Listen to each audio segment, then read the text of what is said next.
On va bien. J'ai l'impression qu'on va bien. Où est-ce qu'on est? On est chez Michel. Bon, Michel Rosel, c'est un enseignant, architecte de métier. Une poésie vivante. C'est une poésie vivante, c'est une spiruline, c'est une bactérie pensante, une force de la nature qui n'utilise pas sa force, qui n'exerce pas sa force sur les autres, mais qui donne de la force aux autres. C'est un peu comme Maître Yoda. D'ailleurs, il est vert. C'est un bonhomme qui a été éduqué par d'abord de la souffrance, des constats, qui pourrait ou donner de l'amertume ou donner de motivation. Il a choisi la voie de la motivation et de l'action. Donc il a beaucoup été engagé dans des actions militantes et politiques et artistiques pour le surréalisme et pour la provocation des institutions et pour l'autonomie de la pensée et la décarciarisation des dogmes. Et de là, il en a tiré une mentalité qui est vraiment une mentalité pour le coup, et qui est de... Il y a des problèmes qui ont été causés par tout un système dynamique très très puissant. Et il faut donc créer des dynamiques tout aussi puissantes, mais qui ne vont pas du tout dans le même sens. Donc le programme, il tenait en 4 parties. Les 4 parties, c'était le lieu autonome, comment monter et faire pérenner un lieu autonome, et puis comment passer l'idée surtout. La production de spiruline, la phytoépuration et les cycles biologiques. Et du coup, ici il nettoie l'eau, il récupère de l'eau, il nettoie de l'eau avec de la phytoépuration à rejet zéro, dont on parlera après. Il préconise l'autonomie alimentaire parce que d'aller demander à d'autres de se nourrir sans avoir vraiment trop conscience d'où ça vient et comment c'est produit, ça va pas non plus.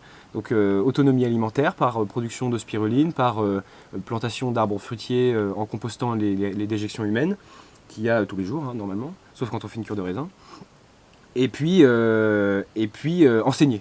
Et avoir un lieu d'accueil où des gens peuvent venir, rester là, enlever leurs vêtements, se balader à poil, comprendre qu'à poil c'est bien et que pour être à poil il faut un environnement, qui convienne à ça. Et un environnement qui convient à ça, c'est pas la ville.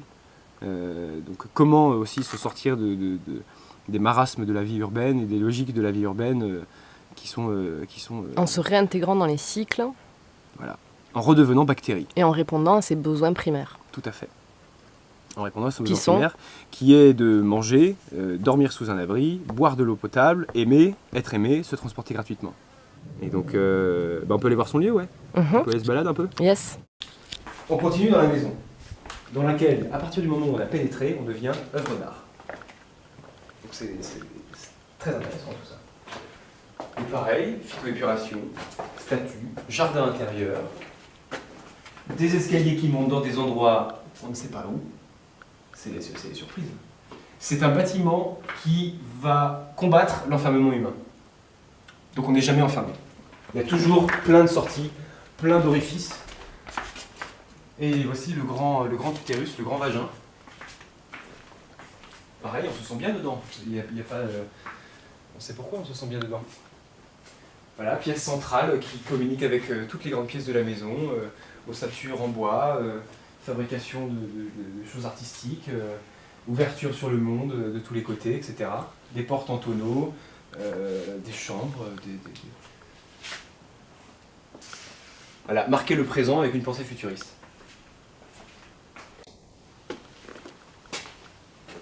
Il faut travailler au recyclage et à l'optimisation de l'utilisation des ressources. Et ici, si on fait le tour de la maison, il y a plein de ressources, plein de ressources, du verre, du métal, un atelier de soudure, du bois, du fer, tout, il y a tout. Donc on peut tout faire, à partir de là on peut tout faire. L'espace de conférence, pour y accéder, on passe devant l'évier central. Pourquoi dans le village le point d'eau c'est ce qui est au centre et pas dans les maisons? Voilà la réponse. On fait la vaisselle, l'un en face de l'autre, on discute, on manipule de l'eau, bonnes énergies, etc. Plutôt que d'être contre un mur un peu isolé. Pareil, matériaux de construction, rangement à l'intérieur. Et puis quand même, dans une maison, on est bien installé. On peut se mettre autour d'une table, la table du Christ, et discuter. L'éducation populaire, l'écologie sociale et solidaire, et ici, du pain sur la planche. Et juste en haut, récupération de l'eau aussi, un bassin, donc on entend des bruits de l'eau très souvent. C'est très paisible. Voilà, on a fait la visite. On a vu une petite partie de Michel Rosel. Et pour conclure, on pourrait dire que Michel Rosel et la venue dans ce lieu, qu'est-ce que c'est C'est la transmission d'un patrimoine incroyable de pensées nouvelles, autonomisantes, structurées autour de la protection du biotope, de la biosphère, protection des ressources, utilisation des ressources, pensée autonomisante, éducation, transmission des savoirs, et puis et recyclage, cycle biologique, cycle économique, interne, et bonne rigolade. Bonne rigolade. Et ici, si on est venu, c'est pour avoir une pensée un peu plus motivée et concrète sur ce qu'il est possible de faire pour s'émanciper d'un système destructif vers un système constructif. On va revenir sur le lieu. On a plein de choses à faire. On va les faire avec motivation, avec certitude et avec envie de partager tout ça. C'est très contagieux ce qui se passe ici.